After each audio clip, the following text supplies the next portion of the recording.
So a little background info there from the sergeant, who is the cell phone expert. You heard the key word there, Michel Bryant. I think it may be a hyphenated word. So that when I hear that word, that phrase, I know it's time to chat a little bit about the case before they get into some of the crazy numbers. Joseph McBride is with me again. Good to see you again this week, sir. It's good to see you too. Criminal defense attorney Katie Catherine Smith is here. How are you? Civil rights advocate and criminal defense attorney. How are you? Well, I'm well, thank you. Okay, so let's just talk about this kind of evidence in general. Katie, let me start with you. Important, yes, but you really got to watch walking over the line of too much for the jury just to get bored. That's the word, with all the numbers, right? It's true. I mean, it's so important, and there is the importance, a lot of it is in the details, so they do have to get into it, into a level of depth, but it's always a challenge to do that in a way that's going to be memorable to the jury while still getting out what they need. So, Joseph, what do you do when, nobody knows a case better than the attorneys involved, and sometimes to their detriment, because you think this is important. They need to know every single thing. How do you, gauge that yourself when you're the one in court putting on the case? How do you know enough is enough? So with regard to something like a Cellbrite dump, you want to limit the scope of that as much as possible. A Cellbrite dump, if done to the fullest extent, will essentially give the government full access into every click that you've ever made on your phone. Your entire life, your brain, your soul is there. So it's interesting to find out what they're gonna see on that, because it's gonna tell a lot about the person, the way he thinks, the way he works through his material, what he sees online. I would try to limit the scope of that to a specific amount of time and keep it very limited as possible. Okay, it's all about telling the story. You don't want to read somebody the phone book. Let's go back into court and see how they start telling that story with these numbers. I'm going to share my opinion, then ask my guest's opinion very quickly here. Katie Smith's here, Joseph McBride is here. I don't like this type of evidence per se, unless it is really backed up by the science that says there are flaws. You can't pinpoint exactly where somebody is. It depends on how many cell towers, what cross-signal interference there might be, even what carrier it might be. Katie, what do you think about the credibility of this kind of evidence?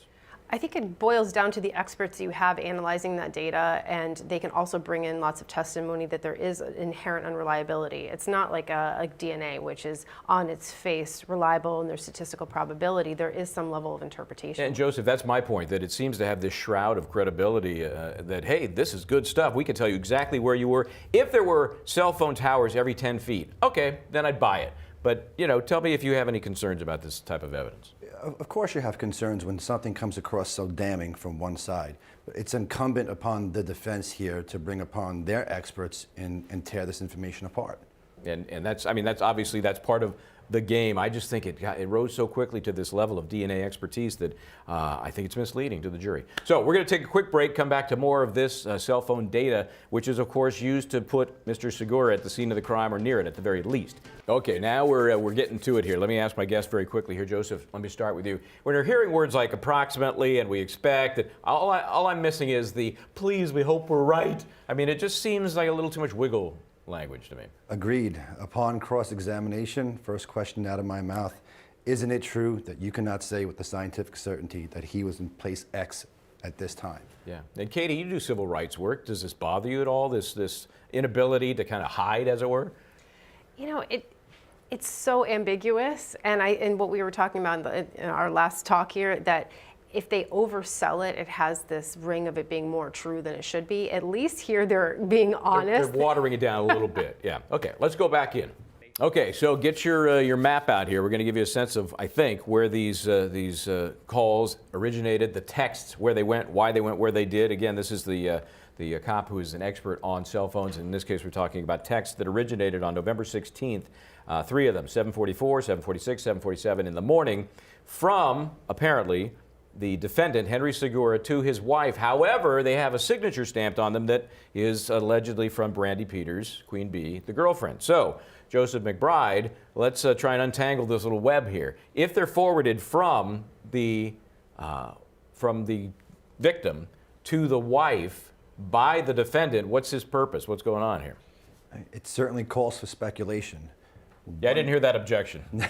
One would think that as we were discussing before, kind of off the record here, that it's out of the bag at this point, that jail is being threatened and he's letting her know in good faith.